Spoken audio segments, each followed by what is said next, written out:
excited to be 2-0 heading into the bye week. Really proud of the way our special teams performed, scoring on a blocked punt and a kickoff return for a touchdown. And then Darrington Evans, unbelievable performance with 230-something yards rushing and a kickoff return for a touchdown. And with that, I'll open it up for questions. First questions come from Steve Little with the Charlotte Observer. Please go ahead, Steve. Coach, the penalties from Saturday, a lot of them, I know you expressed afterwards that you wanted to clean them up. I was wondering, in retrospect, is there a common theme? Is it like being out of position or being too aggressive? And if so, don't you have to kind of walk a fine line there where you don't want to pull your players back too much, but you also want them not to get flagged for penalties? Yeah, I think it's about being a smart football player.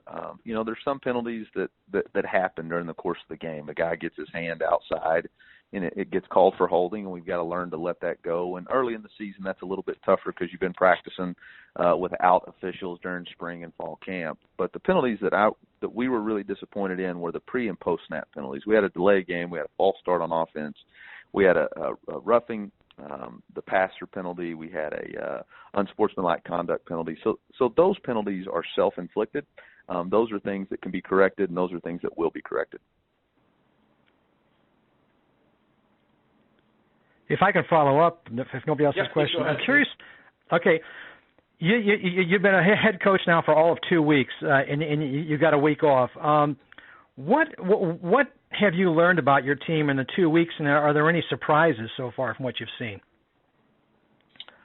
There's always things.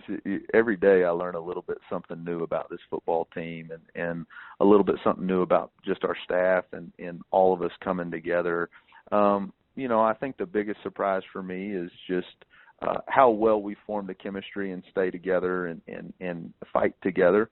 I was really impressed with the way we responded to some tough situations throughout the second half, and nobody flinched, nobody pointed fingers, everybody just stayed together and stayed the course, and that's a good sign early in the season, and I can't wait to just continue to build on that.